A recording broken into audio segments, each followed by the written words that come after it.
రక్షణాధికారి అయిన యేసు ప్రభుల వారి ప్రశస్త నామంలో ఉదయకాలం వాక్యం వింటున్న ప్రభు బిడ్డలు మీ అందరికీ నా హృదయపూర్వకమైన ధన్యవాదాలు ఇమ్మాన్యుయేల్ సహవాసం తరఫున తెలుపుతూ ఉన్నాను.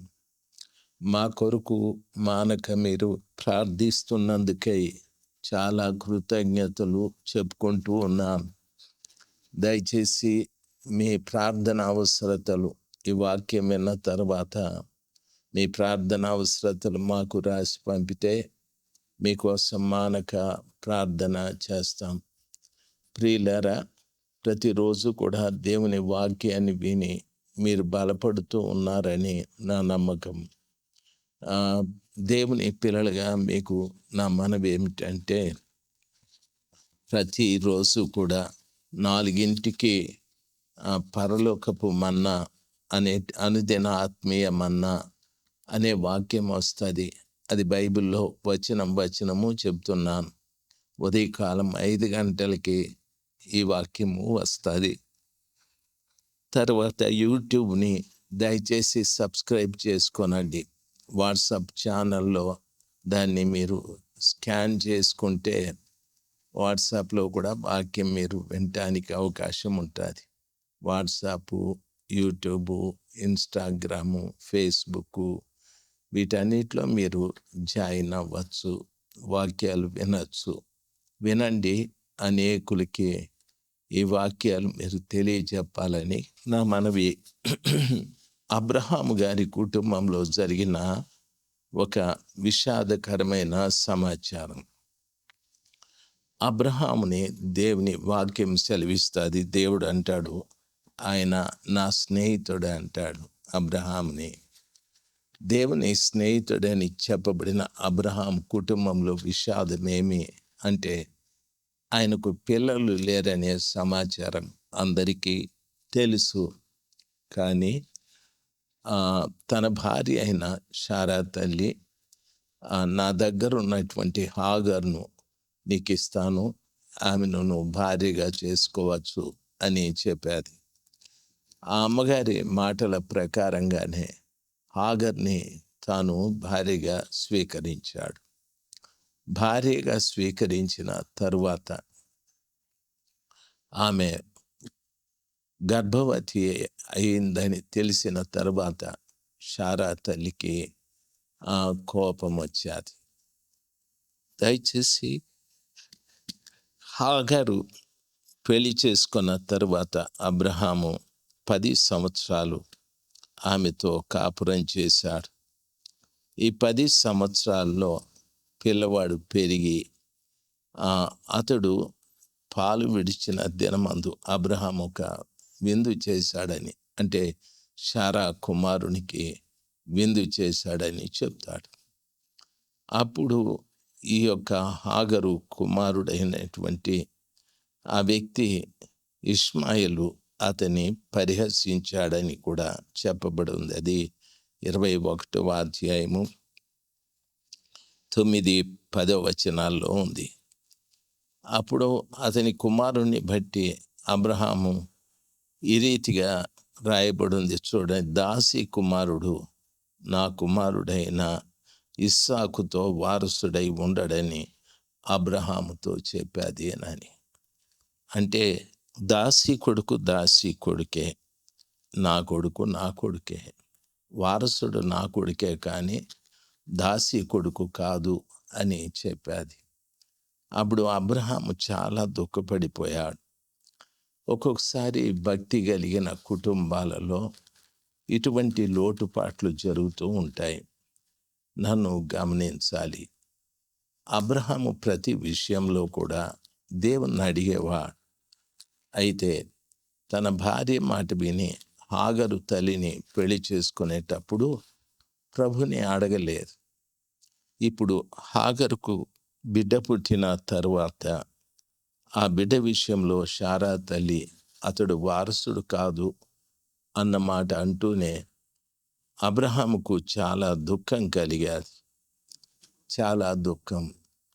అంటే దేవుని స్నేహితుడని చెప్పబడినటువంటి అబ్రహాము ఇంట్లో కూడా ఇటువంటి వ్యత్యాసాలు ఉన్నాయి. ఎంత స్నేహితుడైనా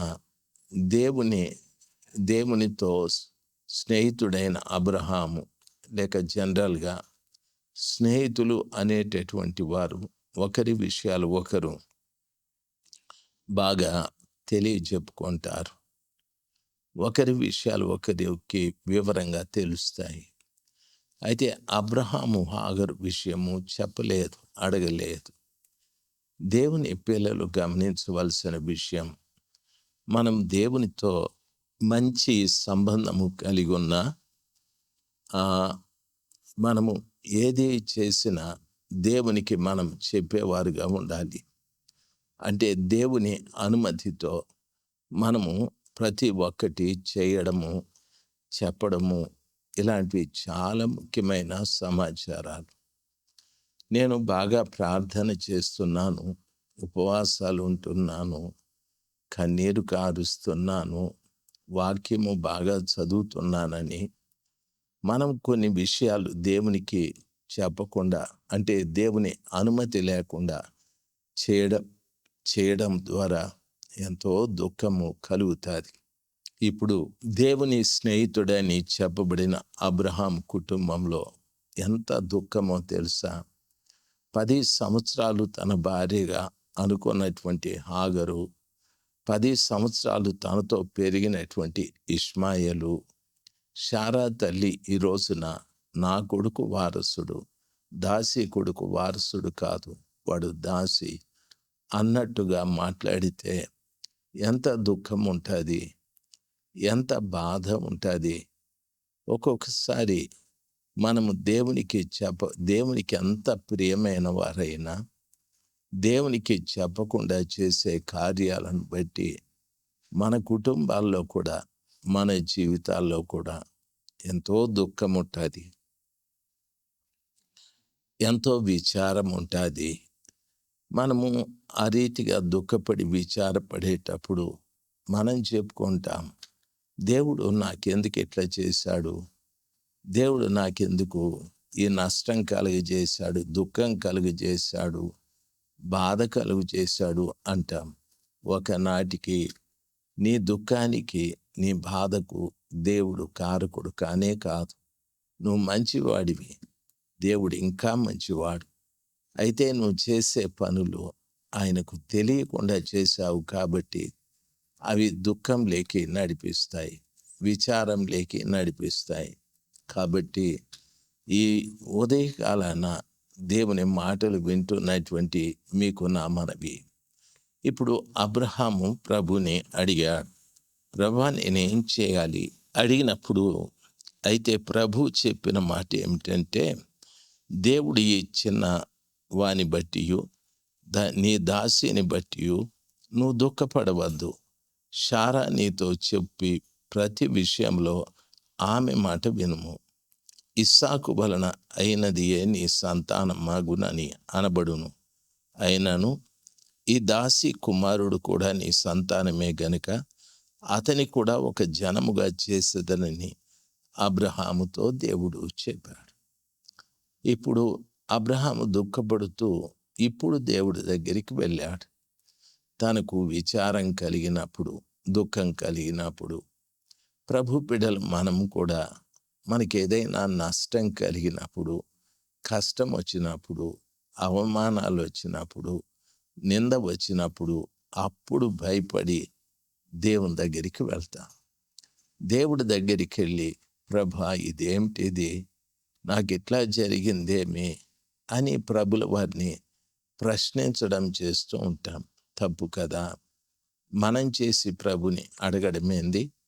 ప్రభు కూడా చాలా చక్కగా చెప్పాడు, ఇదిగో శారా వలన అయిన కుమారుని బట్టి నేను అతన్ని ఆశీర్వదిస్తాను. అయితే ఈ చిన్నవాని బట్టి, నీ దాసిని బట్టి నువ్వు దుఃఖపడవద్దు. శారా నీతో చెప్పింది నువ్వు చెయ్యి అని చెప్పి, ఇప్పుడు ఏమంటాడంటే, ఈ దాసి కుమారుడు కూడా నీ సంతానమే కనుక అతని కూడా నేను ఒక జనంగా చేస్తానని చెప్పాడు. కాబట్టి ఇప్పుడు జరిగిన సమాచారం, నీ దాసికి కూడా పుట్టిన కొడుకు నీ సంతానమే కాబట్టి అతన్ని కూడా నేను ఒక జనంగా చేస్తానని ప్రభు ధైర్యం చెప్పాడు. చూడండి, దేవుడు ఎటువంటి వాడంటే ఇరుకులో విశాలతను కలుగజేసేవాడు, నెమ్మది లేని స్థలంలో నెమ్మదిని కలుగజేసేవాడు, నిరీక్షణ లేని స్థలంలో నిరీక్షణను కలుగజేసే దేవుడు. అంత గొప్ప దేవుడు ఆ పరలోకపు తండ్రి. ఆ గొప్ప దేవుని సన్నిధానంలో ఉన్నటువంటి మనము ఏవైనా చిన్న తప్పులు మనం చేస్తే దయచేసి ఆయన దగ్గర మనము క్షమాపణ కోరుకుంటే ఖచ్చితంగా దానికి ఉపశమనాన్ని దేవుడు కలగజేస్తాడు, ఓ నెమ్మదిని ప్రభుల వారు కలగజేస్తాడు. కాబట్టి అధైర్యపడద్దండి. దేవుడు ఖచ్చితంగా నిన్ను దుఃఖపరిచే కార్యాన్ని ఎప్పుడూ చేయడు, నువ్వు నష్టపోయే కార్యాన్ని ఎప్పుడూ చేయడు, నిన్నెప్పుడు ఆయన చేయి విడిచిపెట్టాడు. అబ్రహాముతో ప్రభు చెప్పిన మాట, ఈ దాసి కుమారుడు కూడా నీ సంతానమే గనుక అతని కూడా ఒక జనంగా నేను చేస్తానని అబ్రహాముతో చెప్పాడని వాక్యం సెలవిస్తాడు. అతన్ని కూడా నేను అభివృద్ధి చేస్తాను, ఒక జనంగా చేస్తాను అని ప్రభు చెప్పాడు. ఎంత గొప్ప మాట. ఈరోజు ఒకవేళ ఏదైనా ప్రభువుకి తెలియకుండా తప్పు చేసుంటే ప్రభుల వారిని క్షమించమని అడుగు, లేకపోతే ఎందుకు ప్రభువా అని ప్రశ్నించద్దు, క్షమించమని ప్రాధేయపడి బ్రతిమలాడు. ఒకవేళ నువ్వు చేసిన తప్పు చాలా అవసరమైందే అయితే అది దేవునికి ఇష్టం లేదేమో, ఒకవేళ నీ భార్య మాటలు వినో, లేక నీ స్నేహితుడి మాటలు వినో, నీ బంధువు మాటలు వినో, ఒకవేళ తప్పు చేస్తుంటే క్షమించమని అడగండి. దేవుడు చాలా మంచివాడు. ఆయన క్షమించడమే కాదు, దాన్ని తిరిగి ఆయన అభివృద్ధి చేయటానికి, తిరిగి దాన్ని వృద్ధిలోకి తీసుకురావటానికి సహాయం చేసే దేవుడు. ప్రభు దగ్గర ఎప్పుడు నిరుత్సాహపడకండి. ప్రభు బిడ్డలుగా దిగులు పడకండి, విచారపడకండి, కృంగిపోవద్దు. ఆయన చాలా మంచి దేవుడు, నమ్మదగిన వాడు. నీ చేయి విడిచిపెట్టాడు, దయచేసి ఆయనకు దూరం వెళ్లకుండా ఆయనకు దగ్గరగా వచ్చి ఆయన పాదాల చెంత మొరపెట్టు. దేవుడే ఒక సరైనటువంటి మార్గాన్ని నీకు చూపెడతాడు. దేవుడు మిమ్మల్ని అత్యధికంగా దీవించునుగాక.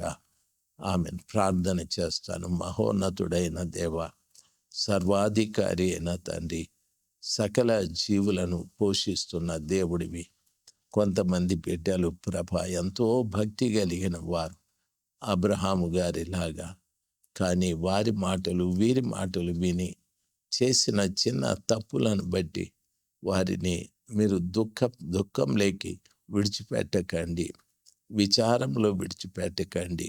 వారిని చేయి పట్టి నిలబెట్టి తండ్రి వారిని, వారి దుఃఖాన్ని మరిచిపోయేటట్టుగా, వారి విచారాన్ని, అవమానాన్ని, నింద తొలగిపోయేటట్టుగా ఆ బిడ్డల్ని ఆశీర్వదించయ్యా. మీరే మహిమ పొందుకొనమని యేసయ్య నామంలో ప్రార్థన చేసి వేడుకుంటున్నాను తండ్రి. Amen, amen. దేవుడు మిమ్మల్ని దీవించుగాక. Amen, amen.